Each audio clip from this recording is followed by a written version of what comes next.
Welcome to Wife Cheating Story. I hope you have an enjoyable and relaxing time listening. Let's get started. Chapter 1. Stone Cold.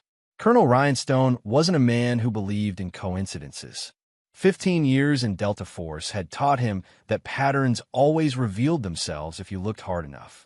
The signs had been there for months. Allison's increasingly brief phone calls, the vague excuses about why she couldn't video chat, the way she'd stopped asking when he was coming home. 30 days, maximum, Commander Phillips said, sliding the mission brief across the table in the secure operations tent. In and out of Yemen. High-value target extraction. Ryan nodded, his weathered face betraying nothing of the turmoil in his marriage.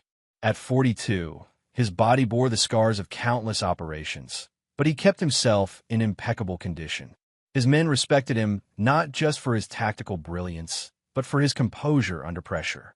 Among the other operators, he was known simply as Stone, partly for his last name, but mostly for his unflinching demeanor in crisis situations. "Something on your mind, Colonel?" Phillips asked. Ryan tapped the file. "Nothing relevant to the mission, sir." The truth was, he'd received a text from his childhood friend Drew Mercer just before the briefing. Drew worked at First National Bank in their hometown of Lakewood, Colorado, and his message had been cryptic, "Unusual activity on your accounts. Call when you can." Ryan had been unable to reach Drew before the briefing, but his instincts were already mapping contingencies. His marriage to Allison had been wonderful once, a decade of genuine happiness before his repeated deployments, and her growing resentment had created a chasm between them. They'd been high school sweethearts, married right after college. She'd supported his military career initially, but the long absences had taken their toll. "We move out at 0500, Phillips concluded. As the team dispersed to prepare, Ryan retrieved his encrypted satellite phone. Drew answered on the second ring. "I've been watching your accounts like you asked," Drew said without preamble. "Allison made a withdrawal of $50,000 yesterday. She's been making regular withdrawals of $5,000 to $10,000 for the past 3 months. Ryan had asked Drew to keep an eye on the accounts 6 months ago when he'd first noticed discrepancies in their finances. "Is she withdrawing from the joint account?" "Yes, but she hasn't touched the others." "She doesn't know about them, I assume?" "No." Ryan had opened separate accounts 2 years ago when he'd first suspected something was wrong. The military had taught him to always have contingency plans. "Thanks, Drew. I need another favor." "Name it." "I want you to prepare paperwork transferring ownership of the cabin to my sister Lauren." Ryan's grandfather had left him a cabin in the mountains, a property that wasn't part of his marriage assets since it was inherited. "And I need you to courier new account cards to the address I gave you." "Already done. Lauren can sign tomorrow." Drew hesitated. "Ryan, I'm sorry, but there's more. Ben Wallace came into the bank with her last week. They seem close." Ryan closed his eyes briefly. Ben Wallace. His neighbor, a pharmaceutical sales rep who drove a red Corvette and always had a ready smile. A man who had dined at their table numerous times during Ryan's brief periods at home. "I appreciate the intel," Ryan said evenly. "What are you going to do?" Ryan checked his watch. "First, I'm going to Yemen to extract a high-value asset. Then I'm coming home to extract myself from a toxic situation." After ending the call, Ryan accessed his personal email.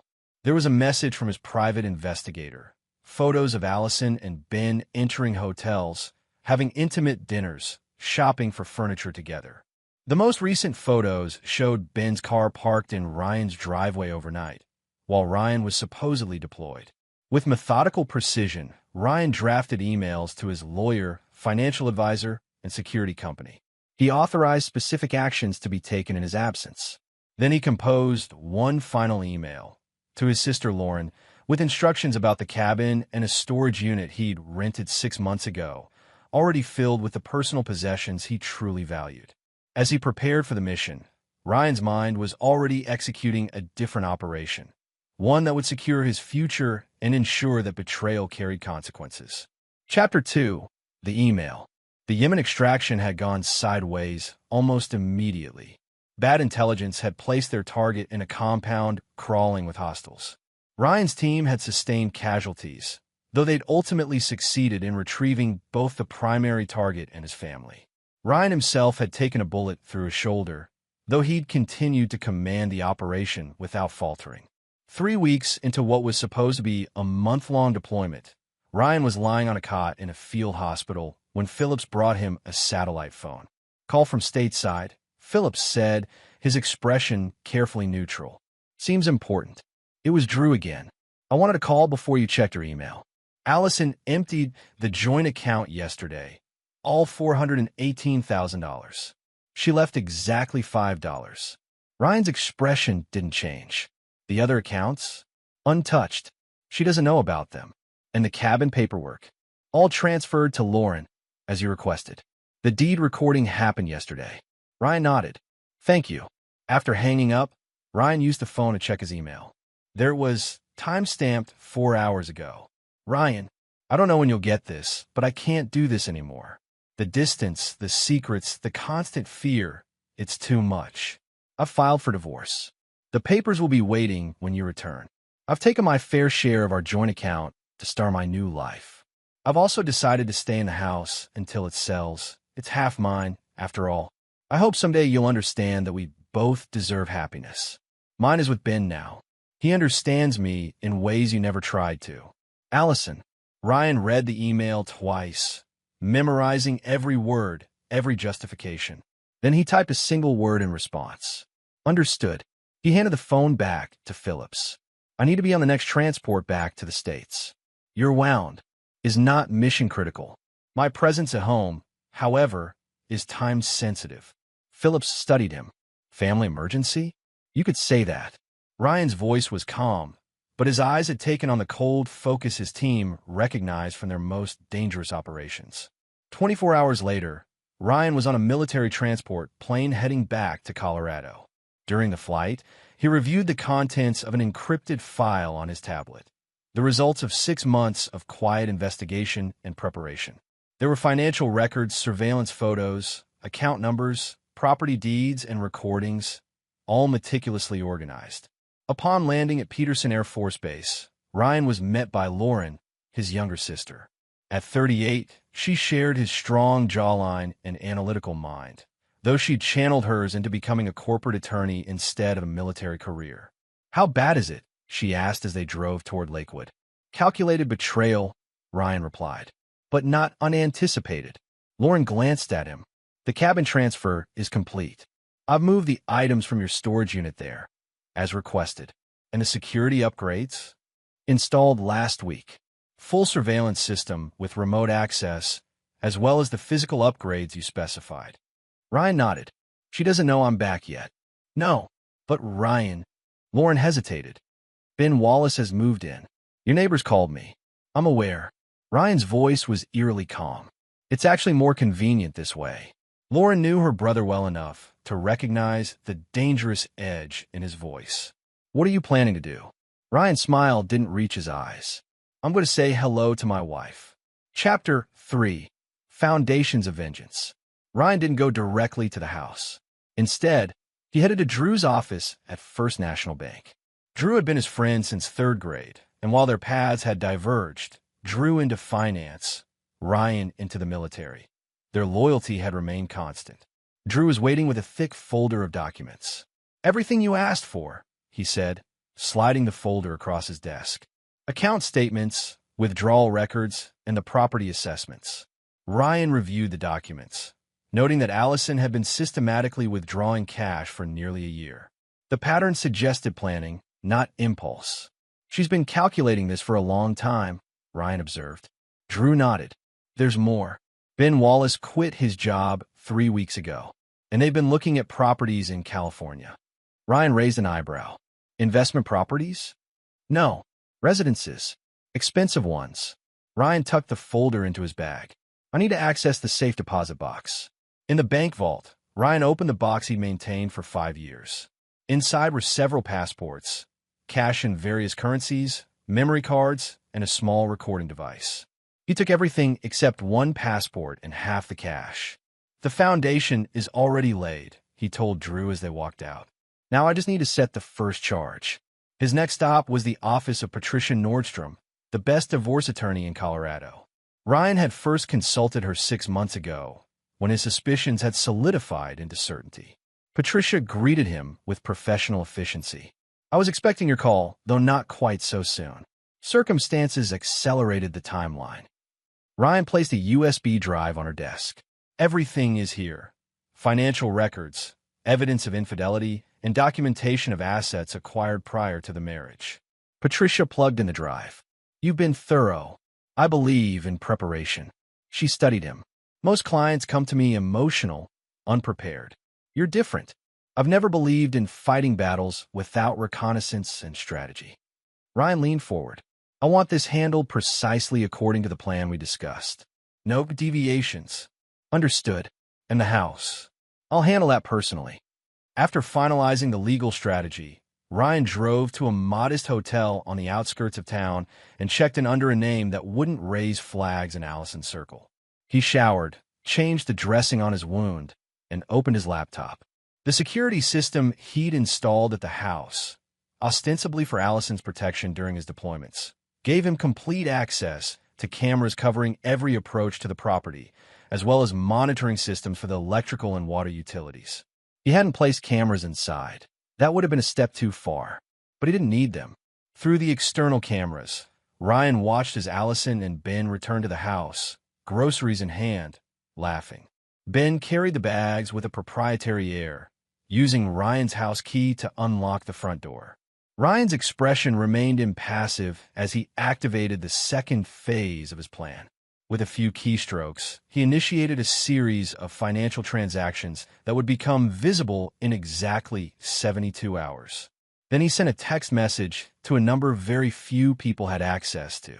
The reply came almost immediately: "We owe you." Assets in position within 24 hours. Ryan closed the laptop. Tomorrow, he would confront Allison and Ben. But tonight, he would sleep, conserving energy for the campaign ahead. As he had learned through multiple combat deployments, timing was everything. And Allison had no idea that her understood response had been his signal to activate a plan long in the making. She thought she'd won. She thought she'd taken everything. But Allison didn't realize that Ryan had anticipated her betrayal and had been laying the groundwork for his response for months. By the time she understood what was happening, the war would already be lost. Chapter 4. First Contact. Ryan parked his rental car a block away from the house and approached on foot. It was just past 9 a.m., late enough that Ben would have left for whatever appointments a jobless pharmaceutical rep might have, but early enough that Allison would still be home. She never started her day at the real estate office before 10.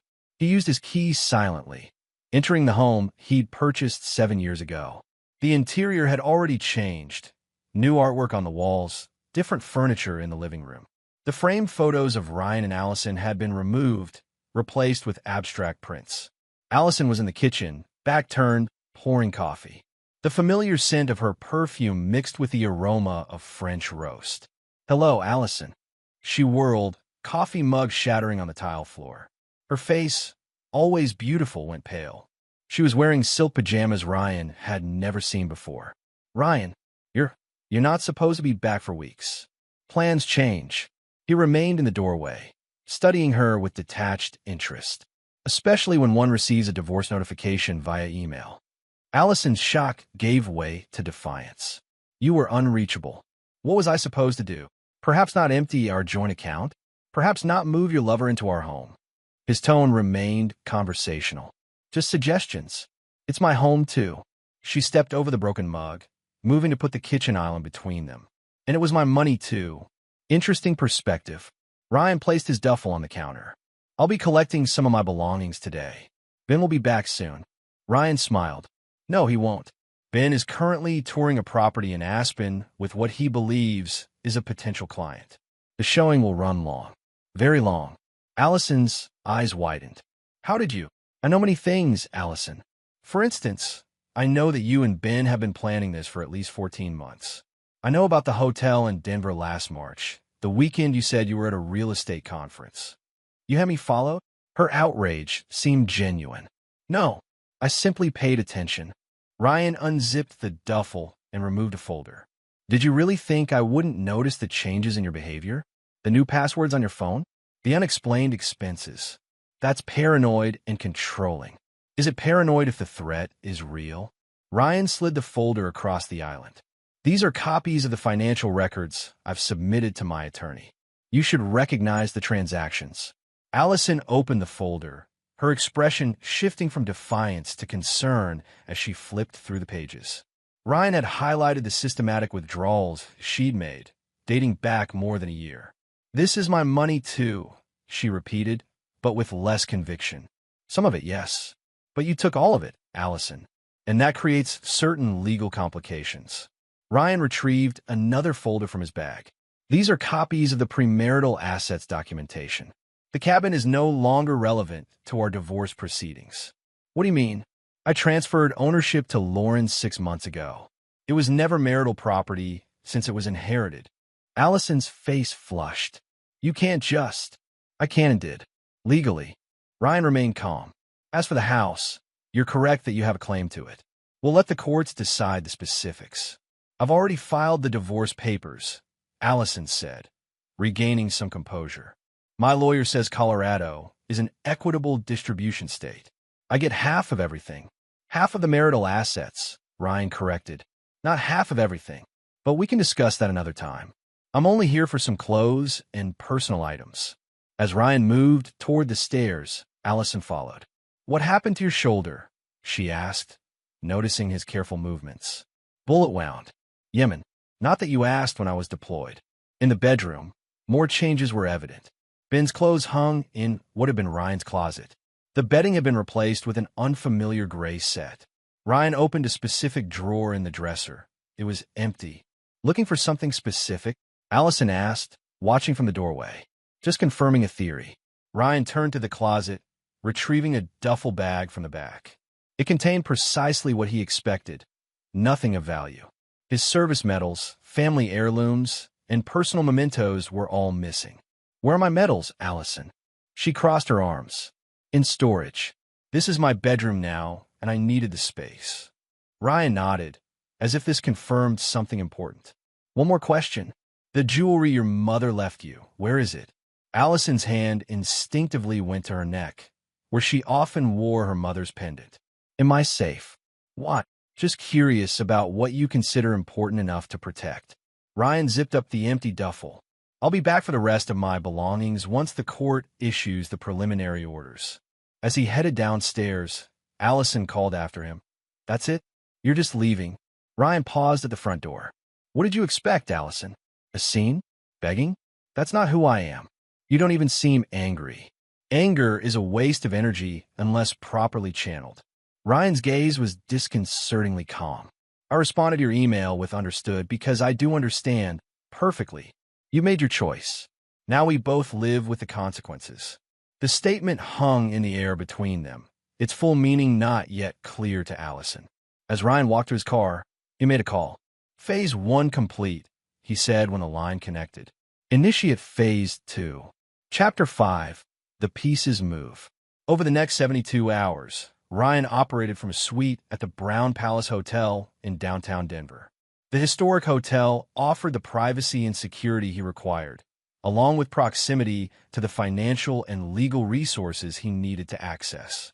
From this command center, Ryan coordinated with a network he'd spent years developing.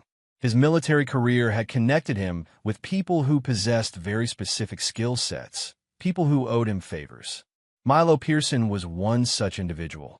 A former NSA analyst who now worked in private cybersecurity, Milo had been part of a hostage extraction in Syria 3 years ago. Ryan had led the team that brought him home. "Everything is in place," Milo reported via secure video call. "The digital breadcrumbs are laid. When anyone, like, say, a divorce attorney, starts digging into their finances, they'll find exactly what you specified. Timeline: the records are already in the system. They'll withstand moderate scrutiny, though the forensic accountant might eventually spot inconsistencies." Ryan nodded. By then, it won't matter. His next call was to Diane Baxter, a real estate attorney with whom he'd consulted 6 months earlier. "The title company found the lien," Diane confirmed. "It's now flagged in the system. They can't sell the house without clearing it." "And the lien holder?" "Offshore corporation, as you specified. Very difficult to contact or negotiate with. The third call was to Tomas Ruiz, a former Marine who'd served with Ryan in his first deployment and now worked for a private security firm. We've had eyes on both targets for 48 hours, Tomas reported. Wallace meets regularly with a man named Vincent Lowry for meetings in 2 days. Lowry, Ryan made a note. Background, former hedge fund manager. Lost his license 3 years ago for securities fraud. Currently runs a financial consulting business. Ryan processed this information. Stay on them. I want to know everyone they meet with, especially if they visit any banks or financial institutions. While his network gathered intelligence, Ryan met with Patricia Nordstrom to advance the legal strategy. Allison's attorney has requested a full financial disclosure. Patricia informed him. They're particularly interested in your military benefits and any offshore accounts. Predictable. What's your assessment of her legal team? Gregory Winston. Aggressive, effective, but not particularly detail-oriented. You tend to go for broad strokes rather than precision. Ryan smiled slightly. That works in our favor. File the counter-disclosure as we discussed, with all the documentation I provided, including the transactions showing her systematic withdrawals, especially those, and make sure to include the mysteriously depleted joint account. On the third day, Ryan received a text from Drew. Just try to access one of your private accounts. System flagged unauthorized attempt. Ryan was not surprised. Allison had always been resourceful. He texted back, proceed with lockdown protocol. That evening, he drove to a nondescript office building in a commercial district. Hector Diaz, a compact man with prematurely gray hair, greeted him with a firm handshake. The equipment is ready, Hector said, leading Ryan to a room filled with surveillance monitors. Hector had been part of Ryan's team for 5 years before retiring to start a security consulting business. On the screens, Ryan could see various views of his house, along with a map showing GPS locations for 2 moving dots. This one is Allison's car, Hector explained, pointing to one dot. And this one is Wallace's. The tracking devices are military-grade, virtually undetectable. Audio. Hector handed Ryan tablet.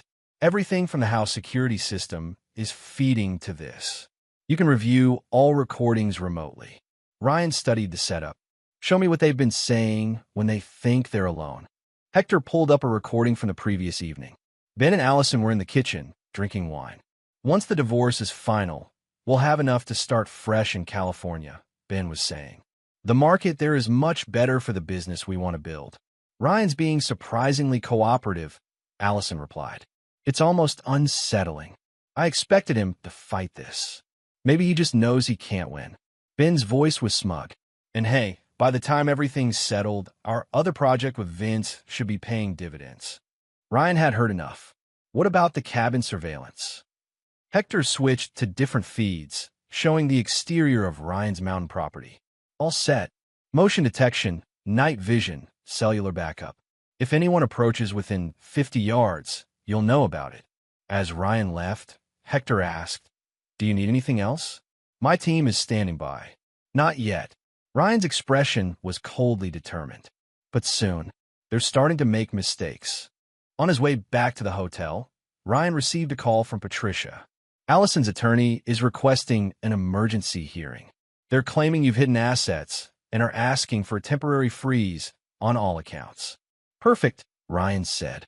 That's exactly where we want them. You want them to freeze your accounts? Patricia sounded skeptical. I want them focused on the wrong battlefield, Ryan replied. While they're looking at the financial front, they won't see what's coming from the other direction. Chapter 6, The Leverage. 1 week after Ryan's return to Colorado, the first major confrontation occurred in the judge's chambers at the county courthouse. Ryan, accompanied by Patricia, arrived 15 minutes early. Allison and her attorney, Gregory Winston, entered just before the scheduled time. Allison had chosen to present herself as the wronged wife, dressed conservatively in a navy suit with minimal jewelry. Her expression faltered briefly when she saw Ryan's calm demeanor. Judge Martha Sandoval was known for her no-nonsense approach to divorce proceedings. She reviewed the emergency petition with obvious impatience. Mr. Winston, Your petition alleges that Colonel Stone has hidden marital assets. What evidence supports this claim? Winston, a florid man with an aggressive courtroom style, launched into his presentation. Your Honor, my client's husband emptied multiple accounts immediately before the divorce filing. We have evidence of transfers to offshore entities and, if I may, Your Honor, Patricia interrupted smoothly. Mr. Winston's claims are not only unsupported, but directly contradicted by the evidence. It was Mrs. Stone who emptied the joint account of $418,000, leaving exactly $5. We have the bank records here. She presented the documentation, which Judge Sandoval reviewed carefully. Furthermore, Patricia continued, Colonel Stone has provided full financial disclosure, including his military benefits and all accounts. It appears Mrs. Stone is projecting her own financial misconduct onto her husband. Winston blustered. Your Honor, we have reason to believe there are additional accounts. Based on what evidence? Judge Sandoval asked sharply. My client is aware of her husband's pattern of secretive behavior. That's not evidence, Mr. Winston. That's speculation. The judge turned to Ryan. Colonel Stone, do you wish to address these allegations? Ryan stood. Your Honor, I provided complete financial records. What's really at issue is that my wife and her companion have been planning this divorce for over a year, systematically withdrawing funds and making preparations while I was deployed overseas. I believe the emergency petition is a tactical move to distract from their own actions. Judge Sandoval studied him, then Allison, whose composure had noticeably slipped. I'm denying the emergency petition. There's insufficient evidence of hidden assets. However, I am ordering a freeze on all remaining joint accounts pending final property division. As they left the courtroom, Allison caught up to Ryan in the hallway. This isn't over. We know about your secret accounts.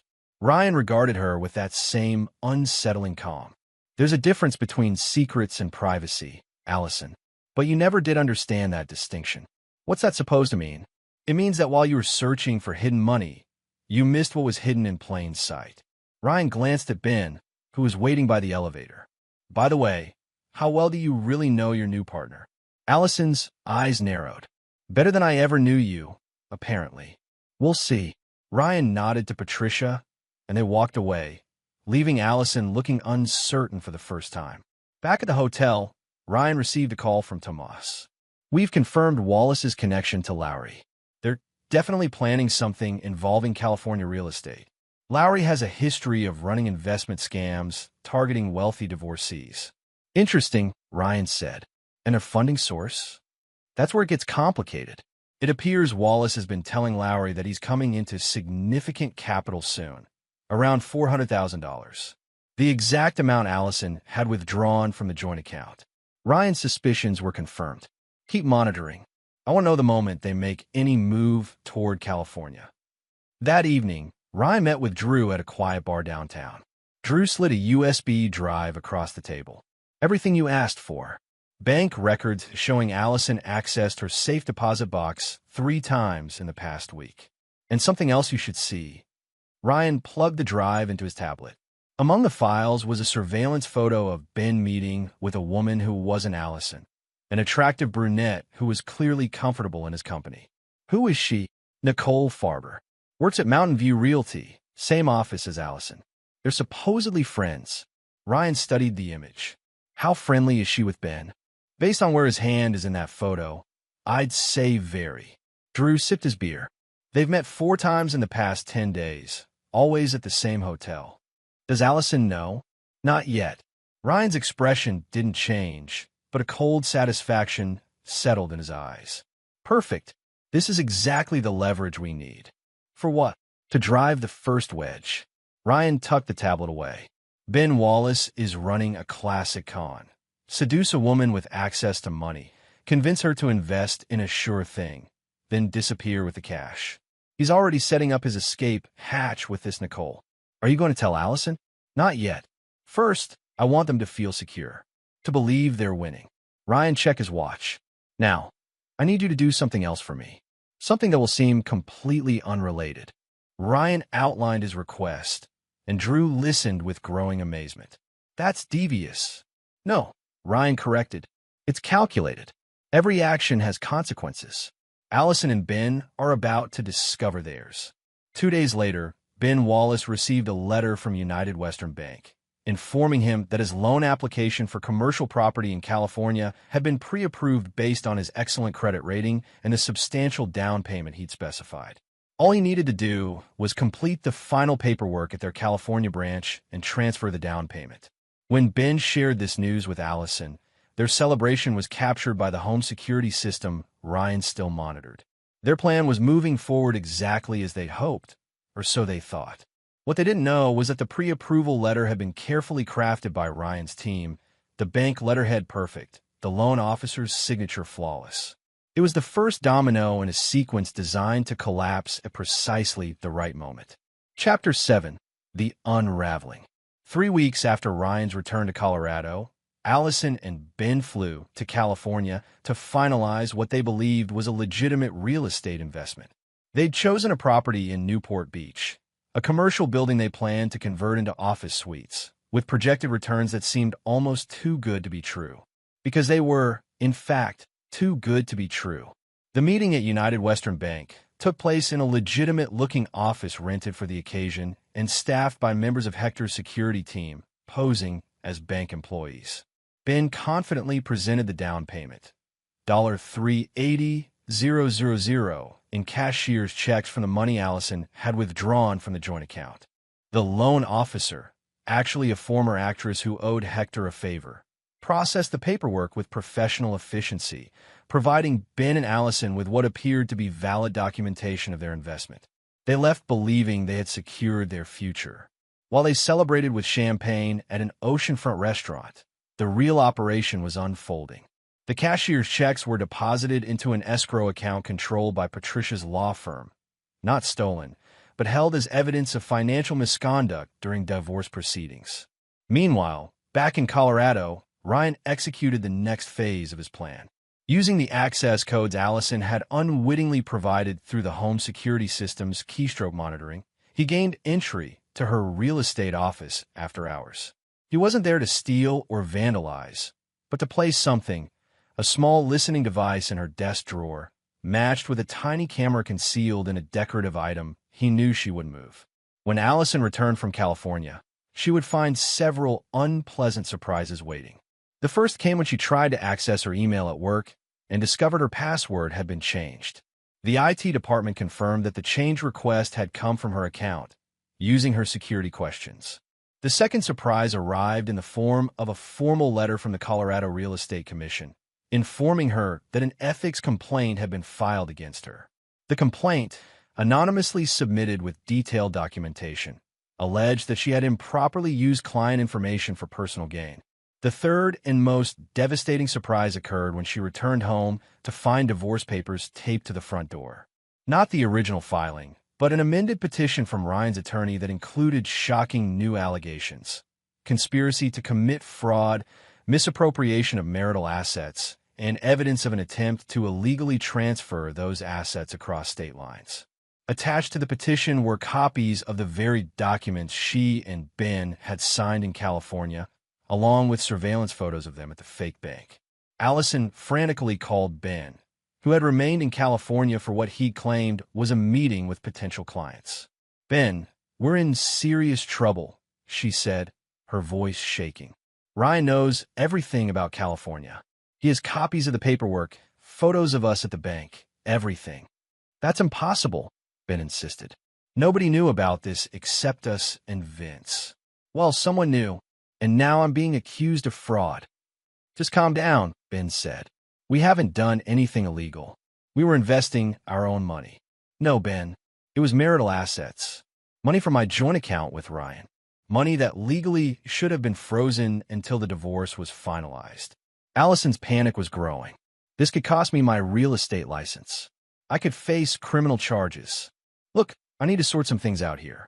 I'll be back tomorrow, and we'll figure this out." But Ben didn't return the next day, or the day after. His phone went straight to voicemail. His clothes remained in the closet, but his passport was gone from the drawer where Allison had seen it. What Allison didn't know was that Ben had received his own surprise in California. photographs of himself with Nicole Farber, along with a USB drive containing recordings of him discussing his real plans.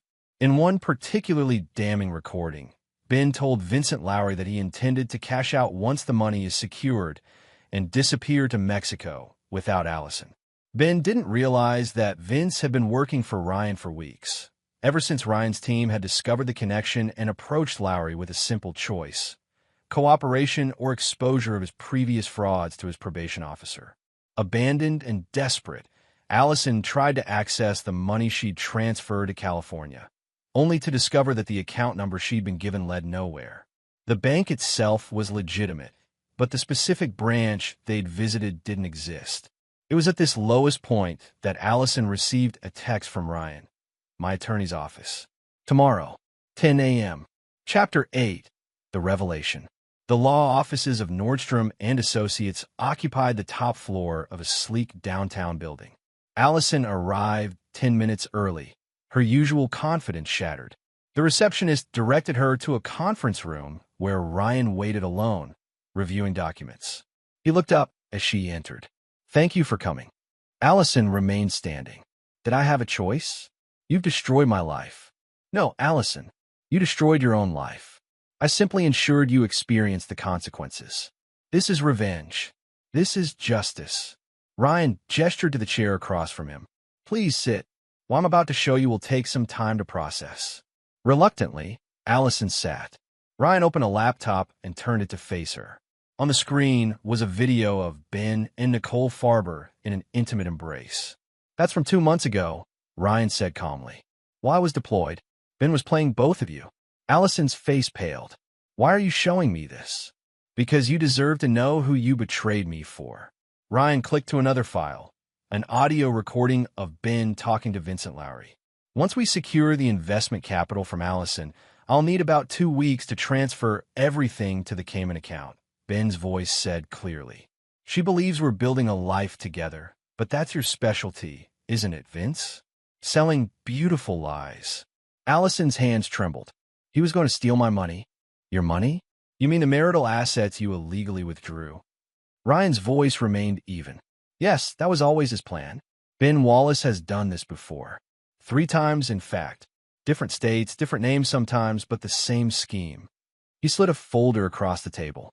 Inside were background reports on Ben, including previous aliases and police reports from women who'd filed complaints but never pressed charges.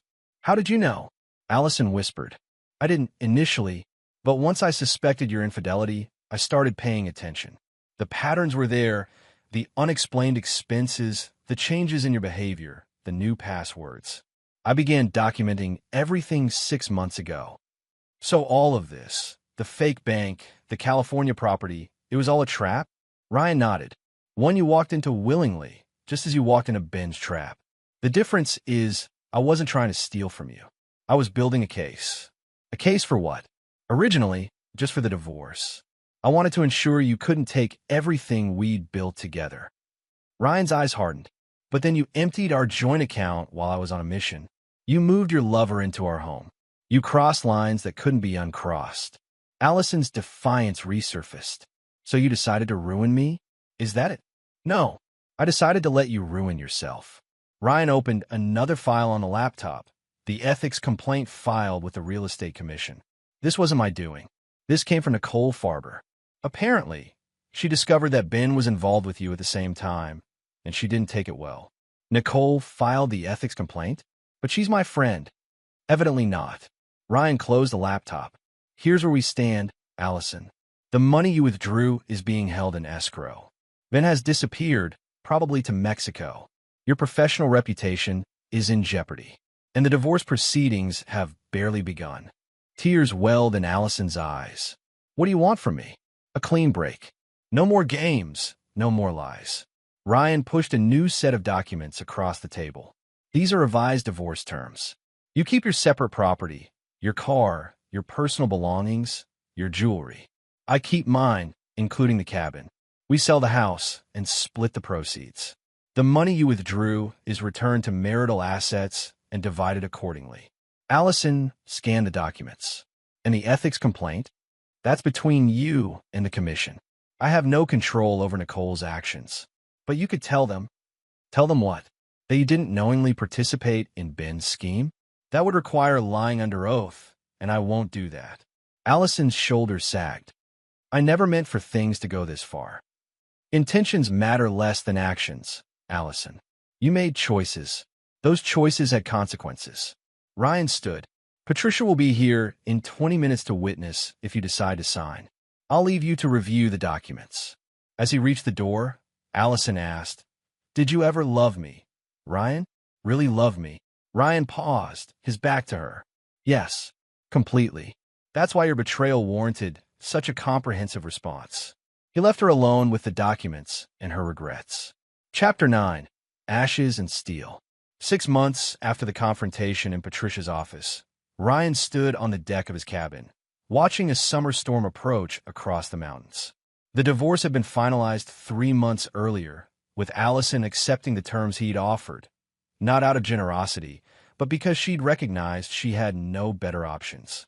The house had sold quickly once the manufactured lien was removed, providing both of them with a reasonable settlement.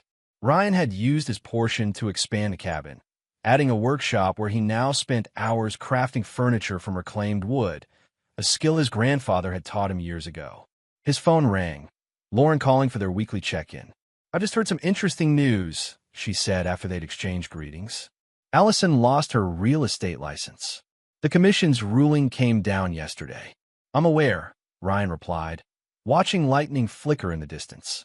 Did you have anything to do with that? No. That was the natural consequence of her actions with Ben. Ryan had maintained his distance from the proceedings, neither helping nor hindering Allison's defense. Speaking of Ben, there's more news.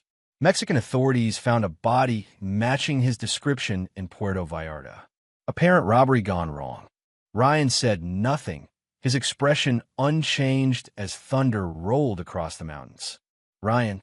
Lauren's voice held a question she wasn't quite asking. Tragic, he said finally. Though not unexpected, Ben made many enemies. The conversation shifted to other topics, Lauren's law practice, their plans for the holidays, a potential business opportunity Ryan was considering involving his furniture crafting. After ending the call, Ryan checked his secure email. There was a message from Tomas. Package delivered as requested. No complications.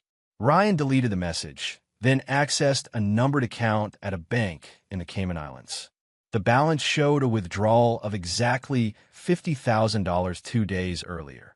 The agreed-upon payment for ensuring Ben Wallace would never victimize another woman. Some might call it murder. Ryan considered it preventive action, no different from neutralizing a threat on the battlefield. Inside the cabin, Ryan opened a hidden safe behind a bookshelf. Among the contents was a small journal in which he documented every detail of Allison's betrayal and his response. On the final page, he made a new entry. Justice served.